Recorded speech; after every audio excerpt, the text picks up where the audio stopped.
മണിച്ചിത്രത്തായിട്ട് പൂട്ടണം. അങ്ങനെ വീടൊക്കെ പൂട്ടി സൺഡേ ഫൺഡേ ആക്കാൻ വേണ്ടി ഞങ്ങൾ നേരെ സർഗാലയിലേക്ക് പോയി.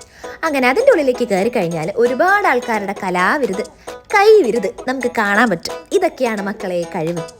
ഇതൊക്കെ സെയിൽസിനുള്ളതാട്ടോ, വന്നാൽ മതി, ഇപ്പോഴും അവിടെ ഉണ്ട്. പെട്ടെന്ന് എന്തോന്നില്ല എൻ്റെ കൈ തട്ടി ഒന്ന് പേടിച്ചെങ്കിലും അതിൻ്റെ ഒപ്പം സഞ്ചരിച്ചപ്പോൾ എത്തിയത് ദാ ഈ ഡിനോസറിൻ്റെ അതിൻ്റെ പിള്ളേരുടെ മുന്നിലായിരുന്നു. പിന്നെ അവരോടൊരു ഹായും പറഞ്ഞ് നേരെ മുന്നോട്ട് നടന്നു.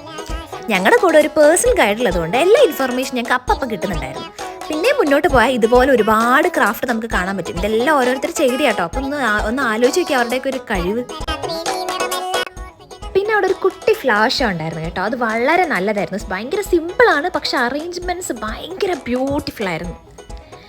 അങ്ങനെ ഇതിൻ്റെ തീരത്ത് കൂടെയൊക്കെ നടന്നിങ്ങനെ കുറച്ചൊക്കെ പോയി കഴിഞ്ഞാൽ നമ്മൾ വന്ന ലക്ഷ്യത്തിലേക്ക് നമ്മളെത്തും.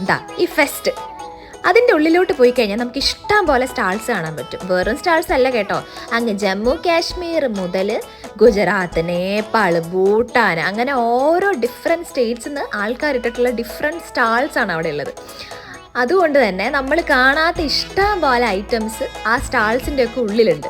അത് കണ്ട് നടക്കുമ്പോൾ തന്നെ നമ്മൾ ഒരുപാട് സമയം അതിൻ്റെ അകത്ത് തന്നെ ആയിപ്പോവും. അത്രയ്ക്കുണ്ട് അത് കാണാൻ വേണ്ടിയിട്ട്.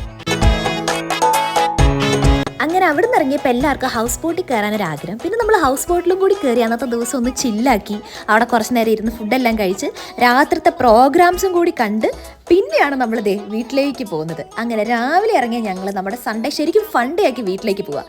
അപ്പോൾ ബൈ.